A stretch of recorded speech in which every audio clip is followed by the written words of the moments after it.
Hello, hello everyone. How is everyone doing on today? It's Pop-Up Sundays with Crystal. Come on in the room on today. I pray that you guys all got out and got some word on today.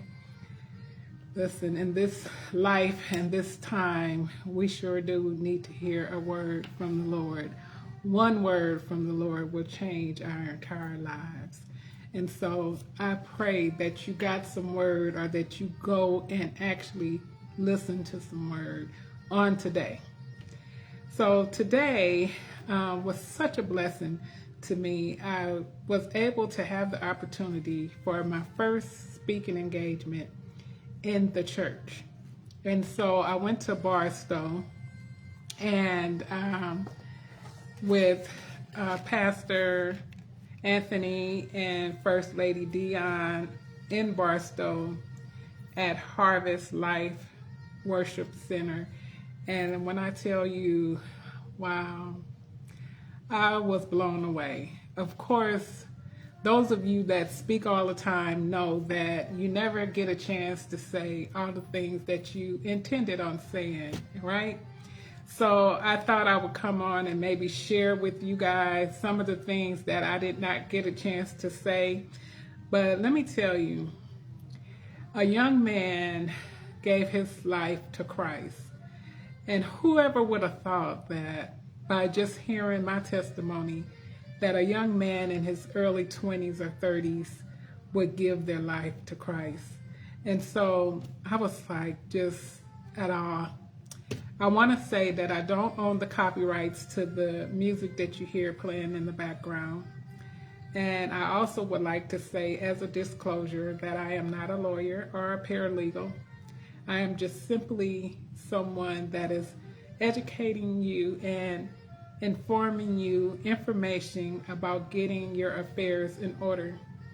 I also have went through this myself, and I don't want you to have to go through it.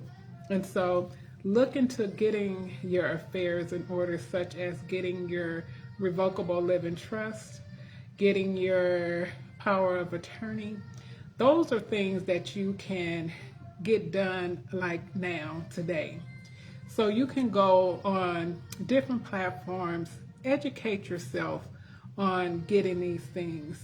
The feedback that I got back today were from several guys that said they were glad that I didn't go too hard on them, because I did go there with them as far as saying that there's always secrets that you find out. They could be good, they could be bad. We just don't know. And so a gentleman there was explaining to me about his mom having not known how to do anything, how to pay any bills or anything, and come to find out that she was kind of scammed by her own husband. And so, listen, we have to wake up. So, ladies, we have to wake up. Gentlemen, we have to wake up to what's going on in our households so that we won't be in complete shock when we lose our loved one because they haven't taken the time to share the information. So please take the time to have those hard conversations that we don't want to have. But listen, if there's appointed time for once for man to die, which means we all have an appointment. At the same time, God knows it all. He knows our beginning to our ending. And so he knew us when we were in our mother's womb, when we were being knitted in that secret dark place. He knew all about us. So he knows when he's gonna call us home. But one thing about it is, we don't know when that time will be. So just because you're putting things in place does not mean that something is gonna happen. Listen, we just have to prepare. Just like when we prepare for our car note, we prepare for our house insurance.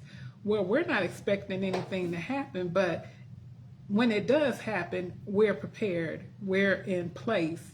We have gotten our things in place and in order. When you leave your house, you're not expecting to have no car accident, but guess what? We pay for it every month or every year. We pay for car insurance. And so it's just important that you go ahead and look into getting these things done, these things in place, okay?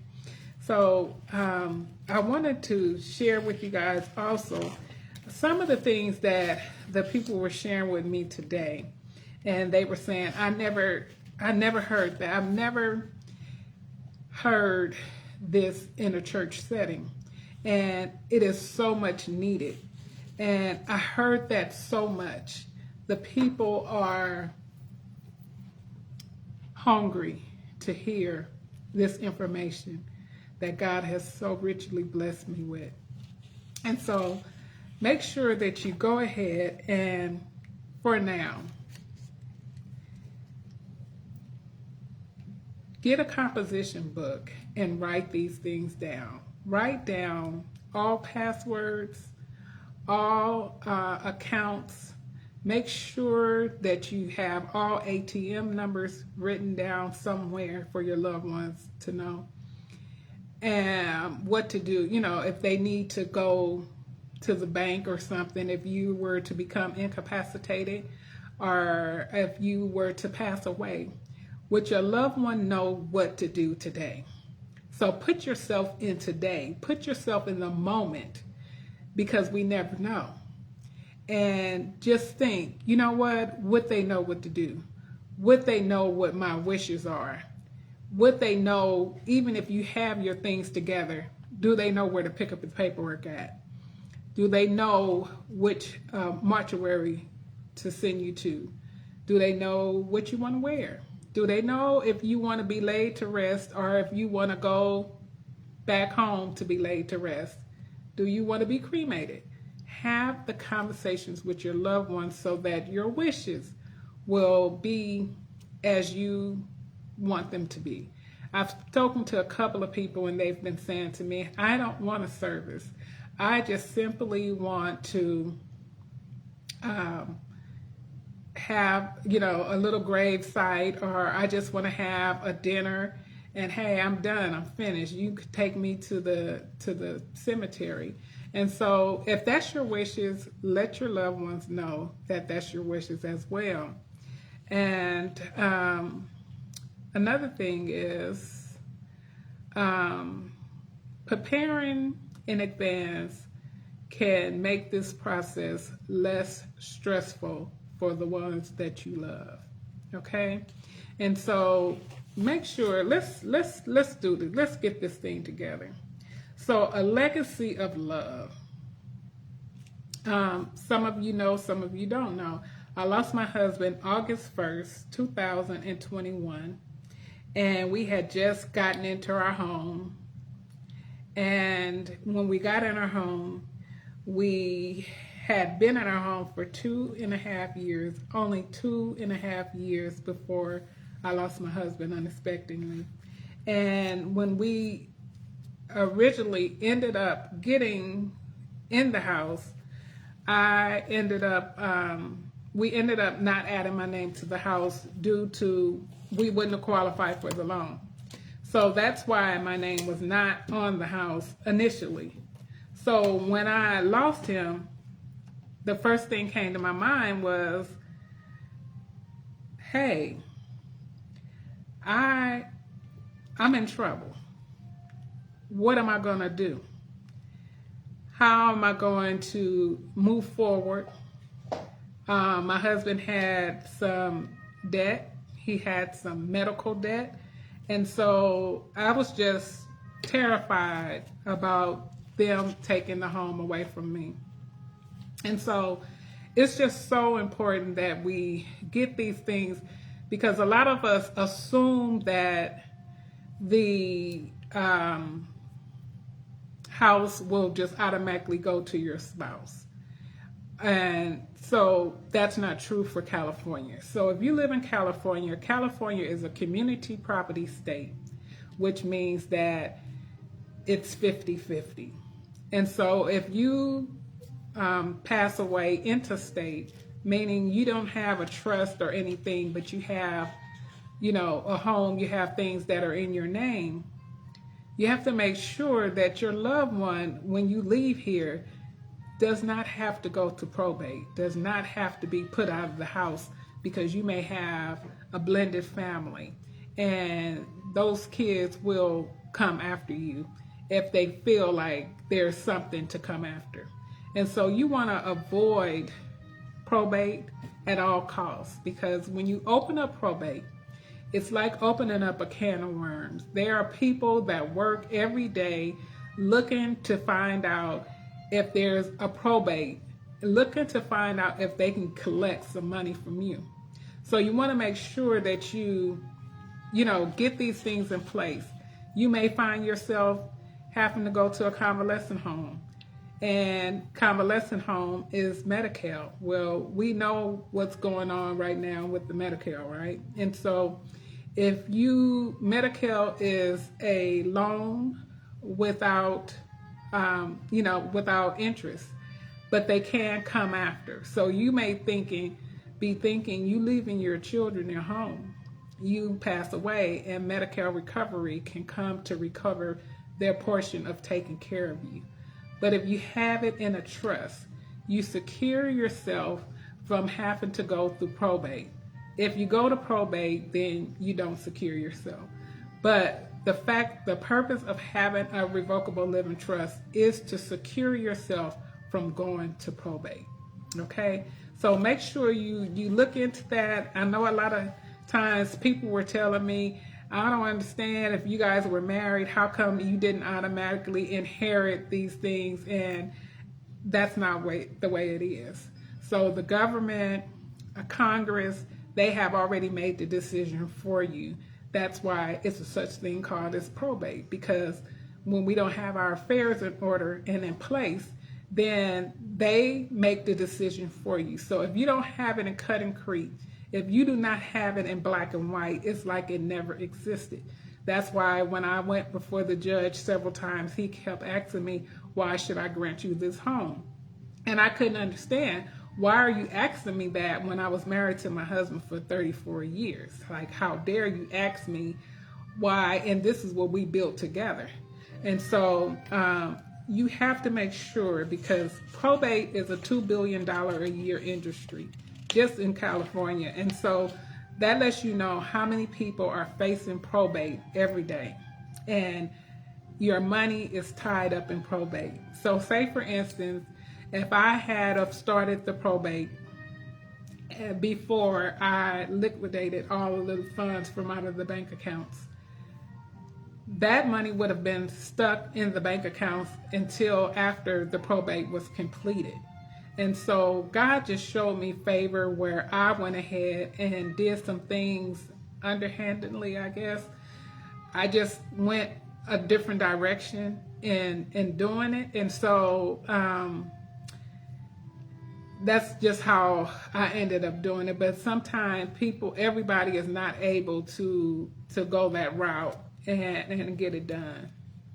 And so you want to make sure that you look into finding you power of attorney. I mean, not a power of attorney, but finding you a paralegal and doing your power of attorney. You can do that now, because guess what?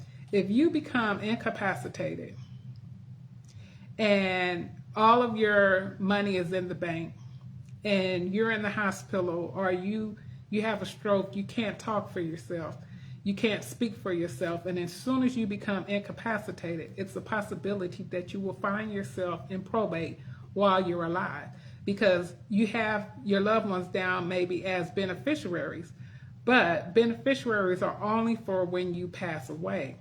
So your loved one, if you're incapacitated, if you have a stroke, you have a heart attack, and you're not able to speak on your own behalf, then guess what? The bills and everything are still going to be going as per, normal. And the bank doesn't care. They just want their money. People that you have bills with, they just want their money. So you want to make sure that you do your power of attorney. Each member of your family needs to do their own power of attorney. And also look into your healthcare directive. You don't want the doctors being the ones to say, what their wishes are for you, so that your loved ones can say, follow through what your wishes are. Then you want to do your power of attorney. You want to do your healthcare directive. When you do your trust, you should have all of those things within your trust. Your power of attorney, your healthcare, your pour over will, your your will and stuff like that. So for those of you that say, hey, I have a will and I have a will only, and you live in California, you live in Nevada, you live in Texas, those are community property states. And so with those, you have to do a trust. A will not stand.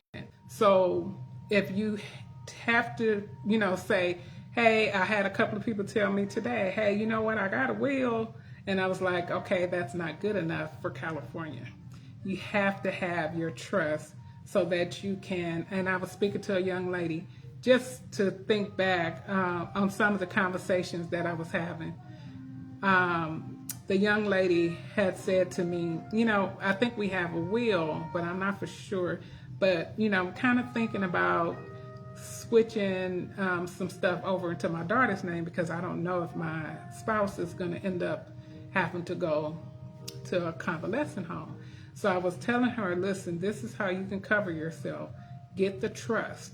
You want to avoid a probate being open. And so sometimes some people challenge it, but listen, secure yourself so that you'll have it done. And for those of you that have already lost your loved one, you may have lost your loved one already, whether it's not your spouse, if it's a parent or anything like that, and you've had them down as beneficiaries. Please remember to go back and take them off as beneficiaries, because what will happen is when you pass away and you have a person that's deceased already end up being your beneficiary, then your loved one is going to be running around trying to get death certificates for everybody that has passed away already.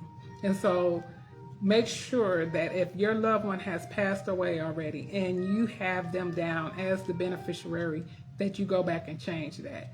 Make sure that you, hey, Granny, thank you. Make sure that you change that. Make sure that you change your 401k. Make sure that you go back all of your investments. Make sure that you go back and change that paperwork, because listen, if you're a spouse if you're somebody that has gotten a divorce here recently or whenever, and you gotten remarried, and so you're not thinking, let me go back and change that beneficiary. And you can be married to someone that you've been married to for another 20 years or so. And when you pass away, that ex-spouse who you left their name on there, it will be the one that received those benefits. So you want to make sure that you go back and check it off. I know it's been some time for some of us, and that have lost our spouses and maybe have lost a family member, but remember, you have to go back and change it so that your loved one won't be running around trying to get death certificates from people that have been gone for a long time. And I know sometimes we don't think about that we need to change our beneficiaries when we divorce. But I have known people to actually get the money from the ex-spouse, and the ex-spouse is refusing to give the money to the current spouse. And so please look at that. Make sure you go and check your deeds. Make sure that when your deed, I know a lot of us think we don't have our deeds because our homes are not paid off, but that's not true. You have your deed somewhere. If you do not have it, if you do not know where it is, go to your county clerk's office and get you a copy so you'll know exactly what it says. And it should say, joint tenant with survivalship. I found out later that not only was my name not on the house, I also had signed my rights away. And so this is what I say when I say this, because I know a lot of people may judge me in a way like, how could you have done that? But just like we buy cars, we buy things of big value, and we don't read the fine line, right? Even when we're on our phones, it's saying, do you agree? And so you know how you just be like, yeah, I agree. But we really don't know what we're agreeing to. And so I did not know that I was agreeing to signing my rights away. And I didn't find that out until actually after my husband had passed away. That's when I found out that I had signed my rights away. Had I known that that's what I was doing, had the underwriter explained that to me, I wouldn't have never did that, because it was just too big we would have had to do it another way. And so I realize now that there's a reason, because I typically have my things in order and in place, especially when it comes down to business. But God seemed fit for me to go in this direction so that I would be able to let you all know things ahead of time, to plan ahead of time, because we just never know. We never know when we will lose our loved ones. And so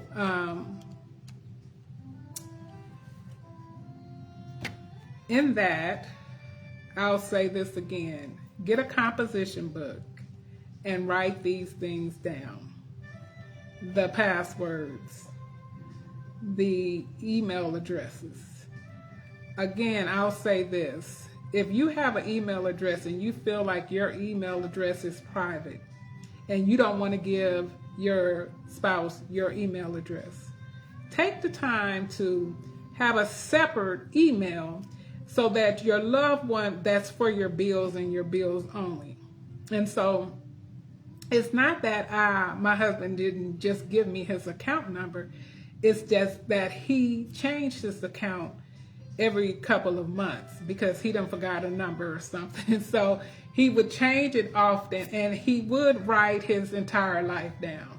It's just so consuming and mind-boggling to be having to go and do all of that. So if you take the time to get a little book, get a book like this or something, and just write the information down until you can get your trust done, where you'll have all of your business in place and in order.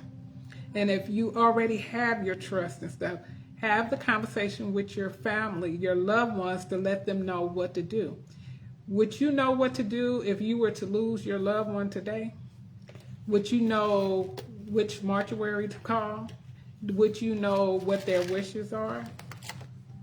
Do you have some of the pictures that you're gonna want? I didn't even get to put the pictures that I really wanted in my husband's obituary, because guess why? I was scrambling around trying to get obituary ready, and it was this and that, and it's difficult for you to do an obituary and be grieving. And so you make a lot of decisions that you probably would not have made had you had these things in place ahead of time. And so the Bible says that a good man leaves an inheritance to his children's children. And so listen, we want to be in decent and order, not only with having our natural lives together, but we would like to have our spiritual life together. Knowing where you're going when you leave here, because you're going somewhere. This is not the end. This is only a city that we're traveling through. And so what's important is that you know what your election is, assured of where you're going when you leave here. because you're going to leave all of this stuff here and you're not going to be even thinking about all of this stuff that you have accumulated and, just stuff. Your loved ones have to be stuck with, what are you going to do with all this stuff? I still have not done my husband's closet. And so it's difficult. So, have the hard conversations and go ahead and get that done. And I am just so, today was just such a blessing. It is something that I had been praying about, and God had opened the door for me on today. And not only that, the greatest thing was a young man getting saved, accepting Christ. And I was thinking, and when I spoke to him, he was just saying, you really blessed me. The young people don't think about those things, and you really, really blessed me. So I was like, Lord, I never thought that I would win a soul over to Christ by just giving my testimony of what happened to me. So you just never know what God will do in the position that you find yourself in. So don't hold back. If he wants to use you, allow him to use you, because you never know who lives you can touch. And so I just thank God on today for that opportunity and for the opportunities to come, because I got so much feedback on, I've never in my lifetime had someone come and speak about this, and it's so needed. I had so many people coming to me saying, thank you. It was so much needed. I'm going to go home and talk to my spouse. I'm going to go home and see what I can do. Can you help me do this? And so I'm just so thankful and grateful for the opportunity to share my story. And I always say this, that to God's glory is the purpose and the reason why I do this, on this forced, unwanted journey that I'm on, that to show the glory and the honor that is due him of keeping me in the midst of it all, in the hurt, in the pain, and to keep pushing forward is not easy. But for his glory, I'm going to continue the race that he has set before me. And even though it's not fun, but I do enjoy educating you guys and telling you guys, hey, let's get this thing together, because listen, life is going to happen. The vicissitudes of life are going to happen. We can't be too good, too bad. We all have an appointed time to death, which means we have an appointment. So let's take heed and go ahead and do and get in place what we need to get in place.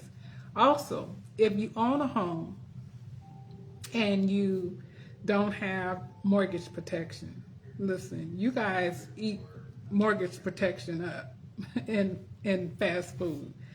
Trust me, I know, because I've called to see how much it would be.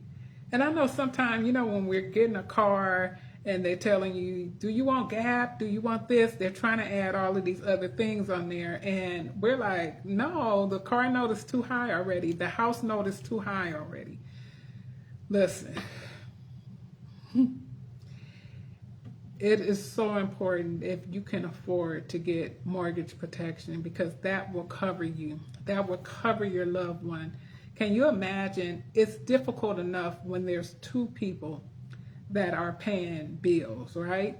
So can you imagine if you were to leave here today?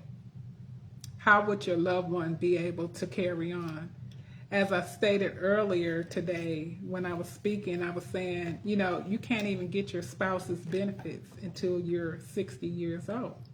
And so here it is, I'm going to be 60 next month, but look how many years I've had, but God is so good, you guys. So if you can look into getting you some mortgage protection, that will protect you That will pay your house off if something was to happen to you. If you were to take ill, it will continue to pay your house note so that, you know, that you wouldn't lose it. And so I'm just now really learning about it. I've heard about it before, but I just thought that it was so expensive that we could never afford it. And now that I think back, I beat myself up about it, because that is something that I could have been paying for had I been educated on it. Had I been educated enough to say, hey, we need mortgage protection.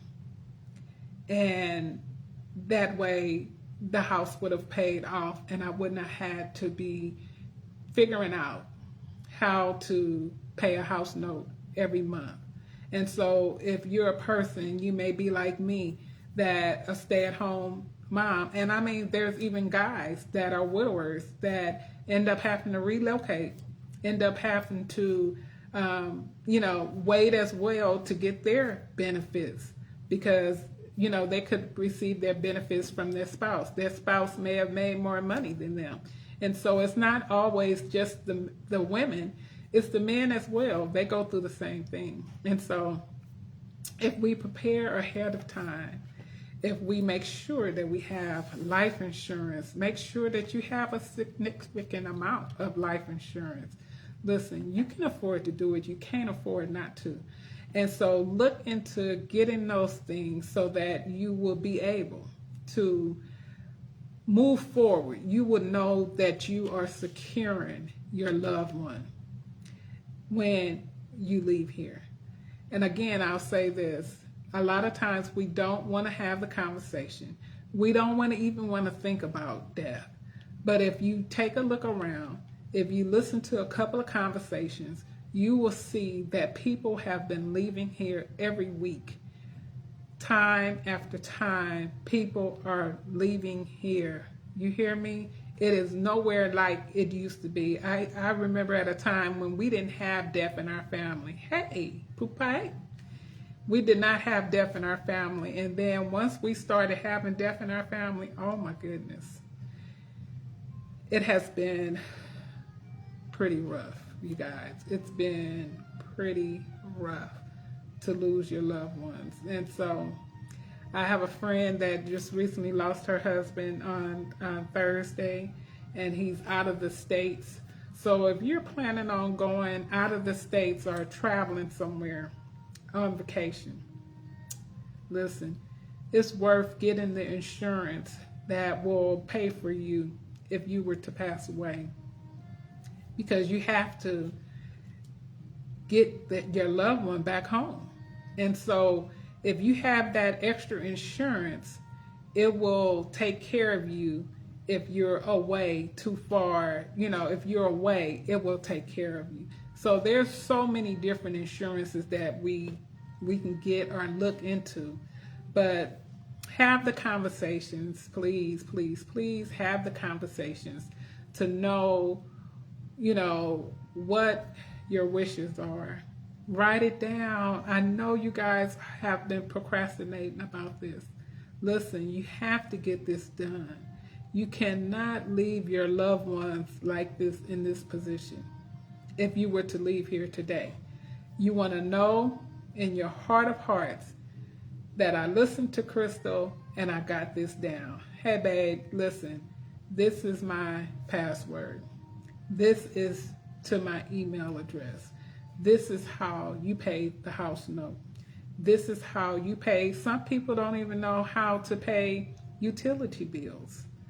Don't just sit back and be relaxed because everything has been paid. Because there are several widows that I have talked to that found out later that there were so many bills that were left behind that were not paid, utility bills, tickets and different things like that. It almost took all of the insurance money.